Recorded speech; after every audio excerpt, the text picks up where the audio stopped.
আপনি দেখবেন যে নির্বাচনে অনেক জায়গায় ব্যানার পোস্টার এগুলো কিন্তু আসলে নির্বাচনে ছড়িয়ে গিয়েছে। অনেক প্রার্থী আমার কাছে মনে হয় যে কয়েক কোটি টাকা ইতিমধ্যে খরচ করে ফেলেছে। যারা জনগণের কাছে ম্যান্ডেট দিচ্ছে যে আমরা আগামী দিনে একটা সুন্দর বাংলাদেশ দেখতে চাই, একটা আপনার হলো বর্জ্য ব্যবস্থাপনা থেকে শুরু করে তারাই এই শহরটাকে নোংরা করছে।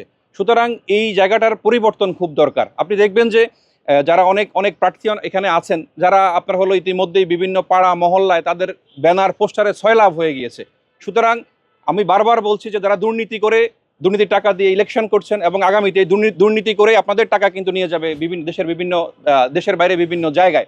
সুতরাং দুর্নীতিবাজদেরকে ভোট দিবেন না। দুর্নীতিবাজদেরকে আপনি যদি ভোট দেন তাহলে কিন্তু আপনি কিন্তু দুর্নীতির অংশ হচ্ছেন। আপনি যদি চাঁদাবাজকে ভোট দেন আপনি কিন্তু চাঁদাবাজের অংশ হবেন। আপনি যদি কি মাফিয়াদেরকে ভোট দেন আপনারা মাফিয়াবাজের অংশ হবেন। সুতরাং পরিবর্তনের জন্য এই এলাকায় যারা পরিবর্তন চায় এবং আগামীতে বাংলাদেশ বিনির্মাণে তরুণদেরকে নিয়ে যারা একসাথে চলতে চায় তাদেরকে আপনারা আগামীতে ভোট দিবেন এবং আপনারা জনগণ বা এখানকার যারা ভোটার আছেন তারা সচেতন থাকবেন যেন কোনো ভালো প্রার্থী যারা আছে কোনো মার্কাকে নয় ভালো প্রার্থীকে ভোট দেবেন। যখন আমরা নির্বাচন দেখি তথাকথিত কিছু হেভিওয়েট প্রার্থী আসলে এলাকায় আমরা পাই।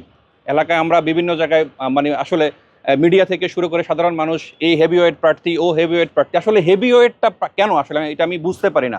কারণ হেভিওয়েট আমি যেটা মনে করি হেভিওয়েট হলো এই এলাকার জনগণ, এই এলাকার সাধারণ ভোটার, তাদের প্রত্যেকটা ভোটই হলো হেভিওয়েট। কারণ তিনি ভোট দিয়ে একজন ব্যক্তিকে নির্বাচন করবেন যিনি আগামীতে এই এলাকার মানুষদের সেবক হবেন, শাসক হবেন না, যিনি সেবা দিবেন মানুষদের ভবিষ্যৎ বাংলাদেশ বিনির্মাণে বা ভবিষ্যতের এই সোসাইটির বিনির্মাণে। সুতরাং যারা আগে উপদেষ্টা ছিলেন অনেকেই দেখবেন যে দেশের বাইরে ছিলেন, এই 5ই আগস্টের পরে দেশে আসছেন, এসে এখন মানুষদেরকে আশা ভরসা দিচ্ছেন, কিন্তু আসলে কোনো আমরা পরিবর্তন দেখছি না।